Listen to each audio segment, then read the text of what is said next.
Iran Israel America യുദ്ധത്തിന്റെ 39-ാം ദിവസത്തിലൂടെയാണ് നമ്മൾ കടന്നു പോകുന്നത്. യുദ്ധം തുടങ്ങിയിട്ട് നാളേക്ക് 40 നാൾ തികയും.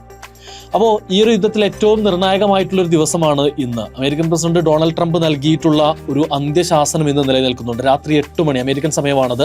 UAE സമയം നാളെ പുലർച്ചെ 4 മണി വരെയാണ് ഇറാന് സമയം കൊടുത്തിട്ടുള്ളത്.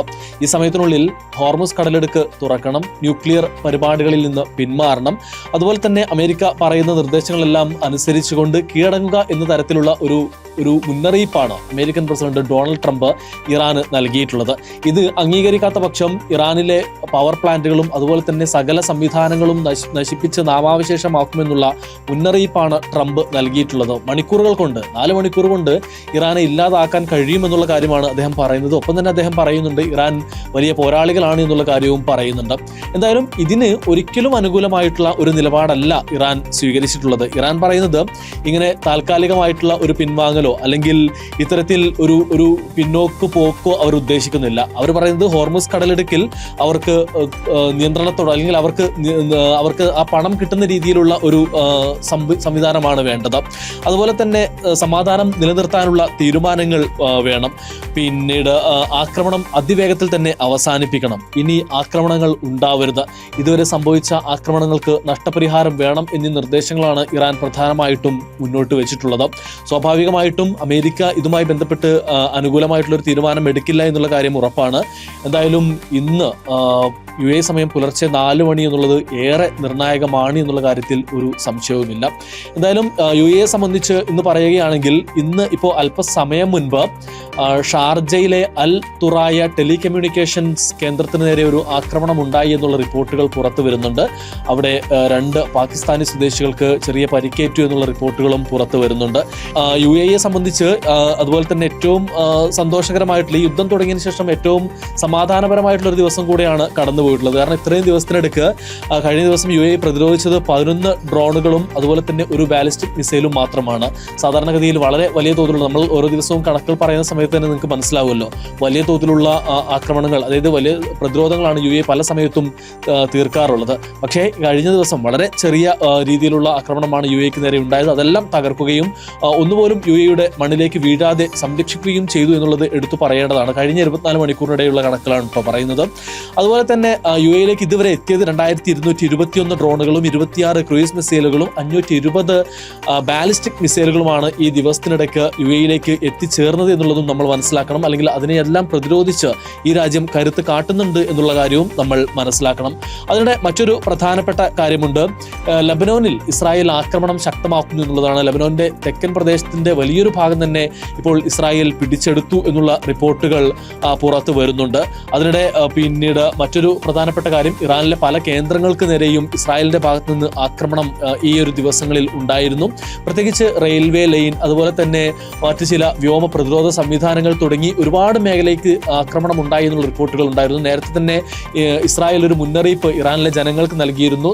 അവർ ട്രെയിനിൽ യാത്ര ചെയ്യരുത് എന്നുള്ള മുന്നറിയിപ്പാണ് നൽകിയിരുന്നത്. അത് ഇന്ന് രാത്രി 9 മണി വരെ ആ മുന്നറിയിപ്പ് നിലനിൽക്കുമെന്നുള്ള കാര്യവും അറിയിച്ചിരുന്നു. ഇതിനു പിന്നാലെയാണ് ഒരു റെയിൽ പാലത്തിന്, അതായത് റെയിൽവേ പാളമല്ല, ഒരു റെയിൽവേ ബ്രിഡ്ജിന് നേരെ ആക്രമണം ഉണ്ടായി എന്നുള്ള റിപ്പോർട്ടുകൾ പുറത്തു വന്നിട്ടുള്ളത്.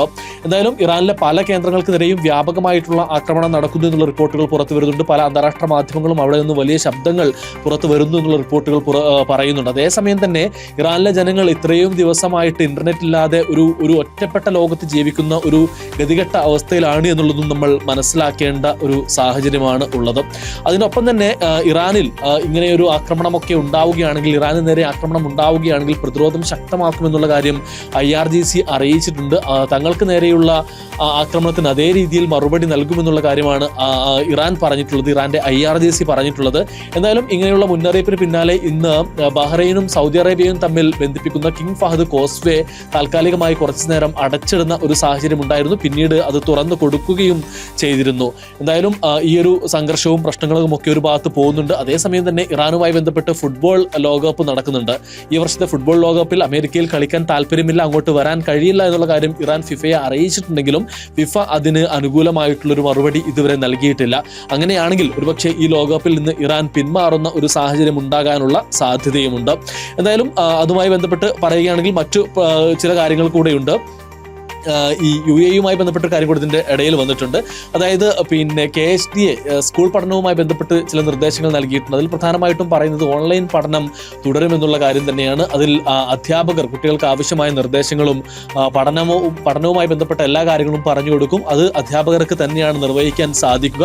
അതേസമയം രക്ഷിതാക്കൾ അവർക്ക് ആവശ്യമായ പിന്തുണ നൽകണമെന്നും വിദ്യാർത്ഥികൾക്ക് ആവശ്യമായ സംവിധാനം ഒരുക്കണമെന്നുള്ള കാര്യവും അറിയിച്ചിട്ടുണ്ട്. ഇതിന്റെ കൂടെ തന്നെ നമ്മൾ അമേരിക്കയിൽ നിന്ന് ചില വാർത്തകൾ വരുന്നുണ്ട്. അതായത് അമേരിക്കൻ പ്രസിഡന്റ് ഡൊണാൾഡ് ട്രംപിനെതിരെ അവിടെ നിന്നും വലിയ പ്രതിഷേധം അവിടുത്തെ പാർലമെന്റിൽ നിന്ന് അല്ലെങ്കിൽ അമേരിക്കൻ കോൺഗ്രസിൽ നിന്ന് ഉയരുന്നുണ്ട് എന്നുള്ളതാണ്. അതായത് 25-ാം ഭേദഗതി പ്രകാരം ട്രംപിനെ താഴെ ഇറക്കണമെന്നുള്ള ഒരു ആവശ്യമാണ് ഉയർന്നത്. അമേരിക്കൻ ഭരണഘടനയിലെ 25-ാം ഭേദഗതി പറയുന്നത് ഈ പ്രസിഡന്റിന് അദ്ദേഹത്തിന്റെ ചുമതലകൾ നിർവഹിക്കാൻ പറ്റാത്ത സാഹചര്യം വരികയും അദ്ദേഹം സ്വമേധയാ താഴെ ഇറങ്ങാൻ തയ്യാറാവാതിരിക്കുകയും ചെയ്യുന്ന ഒരു സാഹചര്യം ഉണ്ടെങ്കിൽ ആ പ്രസിഡന്റിനെ താഴെ ഇറക്കാൻ വൈസ് പ്രസിഡന്റ് ഉൾപ്പെടെയുള്ള ആ ഭരണസമിതിയിലെ അംഗങ്ങൾക്ക് അല്ലെങ്കിൽ ആ ഭരണസമിതിയിലെ ആ ഒരു ടീമിന് അധികാരമുണ്ട് എന്നുള്ളതാണ്. 1965-ലാണ് ഇത്തരത്തിലൊരു ഭേദഗതി അമേരിക്കൻ ഭരണഘടനയിൽ വരുന്നത്. അപ്പോൾ ഇത് പ്രകാരം അദ്ദേഹത്തെ താഴെ ഇറക്കണമെന്നുള്ള നിർദ്ദേശമാണ് വന്നിട്ടുള്ളത്. അരിസോണയിൽ നിന്നുള്ള കോൺഗ്രസ് അംഗം യാസ്മിൻ അൻസാരി, മിനിസോട്ടയിൽ നിന്നുള്ള അംഗം ഇൽഹാൻ ഒമർ, ന്യൂ മെക്സിക്കോയിൽ നിന്നുള്ള അംഗം മെലാനി സ്റ്റാൻബറി തുടങ്ങി ഒട്ടനവധി പാർലമെന്റ് അല്ലെങ്കിൽ കോൺഗ്രസ് മെമ്പർമാർ അവിടുത്തെ കോൺഗ്രസ് മെമ്പർമാർ ഇങ്ങനെയുള്ള നിർദ്ദേശം മുന്നോട്ട് വെച്ചിട്ടുണ്ട് എന്നുള്ളതാണ് ഏറ്റവും പ്രധാനപ്പെട്ട കാര്യം.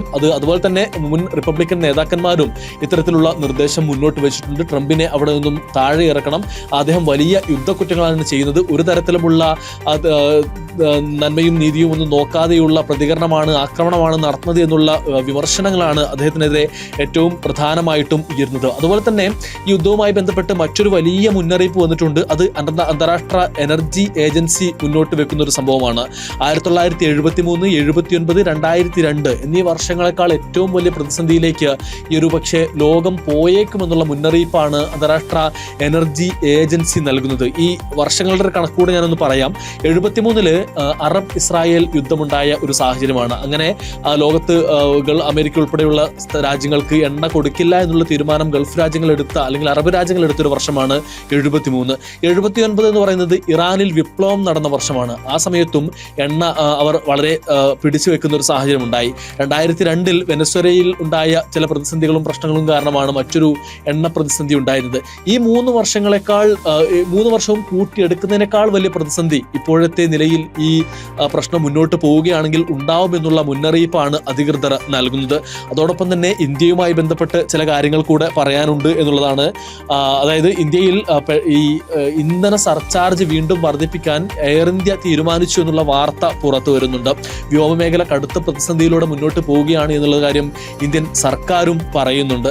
എന്തായാലും ഇപ്പോഴത്തെ ഒരു കണ്ടീഷനിൽ ഈ ലോകം മുഴുവൻ തന്നെ വലിയൊരു പ്രതിസന്ധിയിലേക്ക് പോകുന്നു എന്നുള്ളതാണ് നമ്മൾ മനസ്സിലാക്കാൻ കഴിയുന്നത്. പ്രത്യേകിച്ച് ഇന്ധന മേഖല വലിയ ഒരു ഭീതിയുടെ നിലയിലേക്ക് എത്തിച്ചേർന്നിരിക്കുന്നു. പ്രത്യേകിച്ച് ലോകത്തിലെ പല രാജ്യങ്ങളും സ്തംഭിക്കുന്ന സാഹചര്യത്തിലേക്ക് ഈ യുദ്ധം മുന്നോട്ട് പോവുകയാണെങ്കിൽ ഉണ്ടാവുമെന്നുള്ള കാര്യത്തിൽ ഒരു സംശയവുമില്ല. എത്രയും പെട്ടെന്ന് തന്നെ ഈ യുദ്ധം അവസാനിക്കട്ടെ എന്ന് മാത്രമാണ് നമ്മൾക്ക് എന്തായാലും ഈ ഒരു കാര്യത്തിൽ ഇപ്പോഴും പറയാനുള്ളത്.